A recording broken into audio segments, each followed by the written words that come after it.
नमस्कार दोस्तों, मैं सतीश कुमार सिंह। दोस्तों, आज तारीख है 12 अगस्त और 12 अगस्त को ग्लोबली डेडिकेटेड किया गया है, वैश्विक रूप से समर्पित किया गया है एक बेहद शक्तिशाली और दबंग वन्यजीव को। उस वन्यजीव का नाम है हाथी, जिसे हम एलिफेंट भी कहते हैं, टस्कर भी कहते हैं। हिंदी में इसके और भी नाम है, इसे हम हस्ती भी कहते हैं, गज भी कहते हैं, मतंग नाम से भी इसे जाना जाता है और इसे कुंभी भी कहते हैं। दोस्तों, हाथी को दबंग कहने की वजह जो है, सबसे बड़ी वजह यह है कि धरती पर ज़मीन पर जो हाथी है उससे अधिक शक्तिशाली कोई ना जानवर है और ना ही उससे बड़ा कोई जानवर है। बुद्धि और याददाश्त के मामले में भी इसका कोई सानी नहीं है।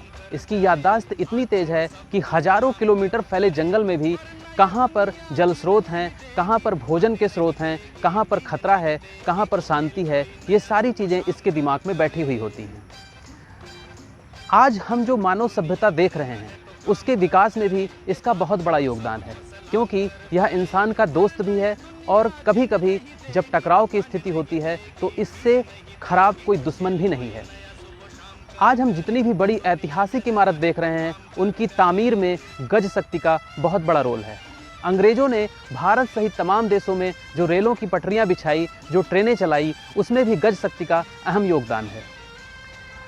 अपनी स्वामी भक्ति और बहादुरी के मामले में भी जो हाथी है, जो एलिफेंट है, उसका कोई सानी नहीं है। तमाम युद्ध के मोर्चों पर हाथी को आगे रखकर विजय को हासिल किया गया।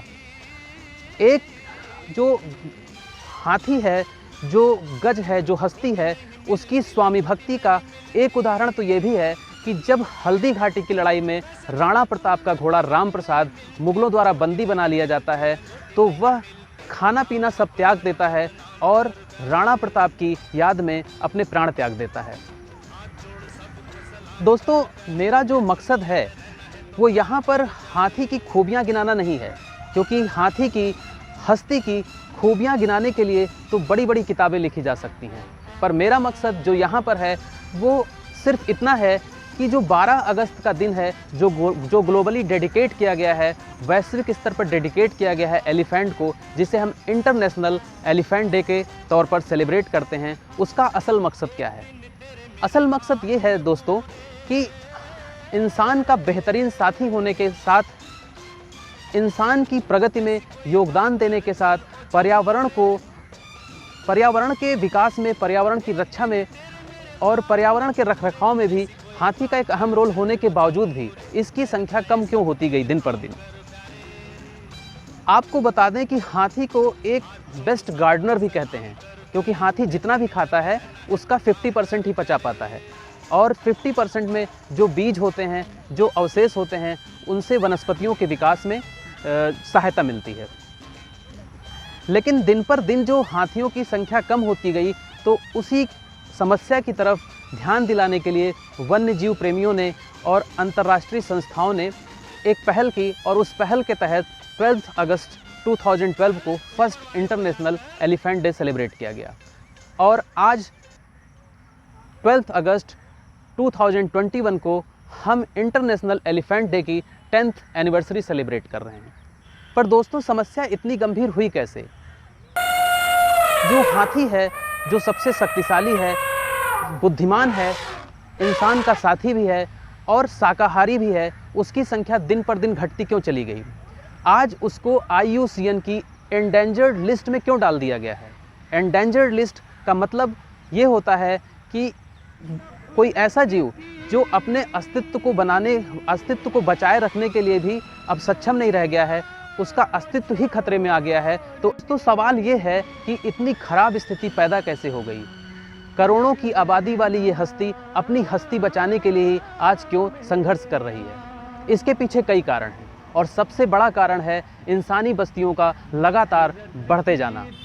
इंसानी बस्तियां बढ़ती गई, इंसान की आबादी बढ़ती गई, जिसके कारण जंगल छोटे होते चले गए। इंसान जंगलों को काटता गया और उन्हें अपनी बस्तियों में, अपने खेतों में मिलाता चला गया। इसके चलते हाथियों के पास खाने की कमी हो गई, उनके पास पानी की कमी हो गई और हाथी जैसा जानवर जिसकी भूख ज़्यादा है, जो कुंटलों में भोजन करता है, वो भूखों मरने की स्थिति में पहुंच गया। सूखे की स्थिति ने हजारों की संख्या में हाथियों को ख़त्म किया। इसके अलावा जब भी हाथी अपनी भूख को मिटाने के लिए इंसानी बस्तियों में आया तो इंसानों ने घेर कर उसको या तो खदेड़ा या उसका शिकार किया। कभी कभी तो सिर्फ आनंद के लिए, सिर्फ मज़े के लिए ही हाथी जैसे बेजुबान को, शाकाहारी जीव को, शांतिप्रिय जीव को कत्ल कर दिया गया।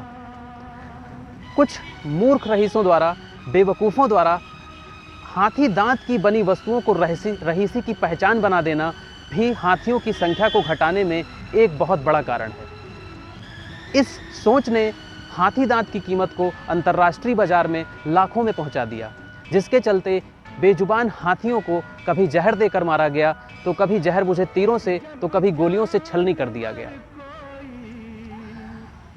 इन तमाम कारणों ने हाथी की संख्या को लगभग खत्म कर दिया है और इसी को देखते हुए ही अंतर्राष्ट्रीय स्तर पर एक जागरूकता कार्यक्रम के तहत, जागरूकता फैलाने के तहत 2012 में पहला इंटरनेशनल एलिफेंट डे सेलिब्रेट किया गया।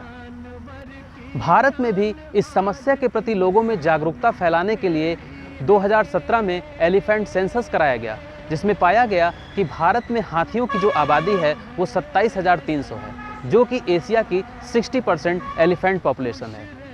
हाथी की घटती जनसंख्या के प्रति लोगों को जागरूक करने के लिए, उनके प्रति सहानुभूति पैदा करने के लिए 2018 में भारत के विभिन्न राज्यों में गज यात्राएं भी निकाली गईं। लेकिन दोस्तों, सवाल ये है कि क्या ये सब प्रयास जो हैं वो हाथी की घटती जनसंख्या को और उसके जो अस्तित्व को बचाने के लिए पर्याप्त हैं?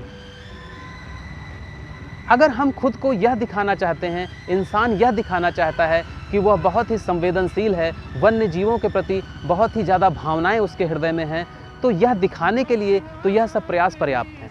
लेकिन इस समस्या का समाधान निकालने के लिए, इस समस्या को ख़त्म करने के लिए और हाथी सहित अन्य वन्य जीवों, पूरे पर्यावरण को बचाने के लिए यह प्रयास नाकाफ़ी है।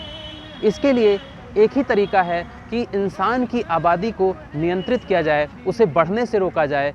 और अब जंगल को बचाना ही नहीं है, बल्कि जंगलों को बनाना होगा हमें, क्योंकि इंसान जो भी करता है उसका डायरेक्ट असर होता है इकोसिस्टम पर, और इकोसिस्टम पर असर होने की वजह से हाथी सहित तमाम वन्यजीव, तमाम कीट पतंगे, तमाम जीव जंतु प्रभावित होते हैं और उनकी संख्या लगातार घटती चली जाती है। तो दोस्तों, मैं सिर्फ इतना कहना चाहता हूँ कि अगर हमें इस पर्यावरण को बचाना है, वन्य जीवों को बचाना है, तो हमें अपनी आबादी को नियंत्रित करना होगा, उसे बढ़ने से अब रोकना होगा। अपने जो पर्यावरण को नुकसान करने वाले जो क्रियाकलाप हैं उन्हें बंद करना होगा और वन्य जीवों की रक्षा के लिए, पर्यावरण की रक्षा के लिए सख्त से सख्त कानून बनाने होंगे और उनका पालन भी करवाना होगा। तो दोस्तों, बहुत जल्द मैं मिलूंगा किसी और नए विषय पर। नमस्कार।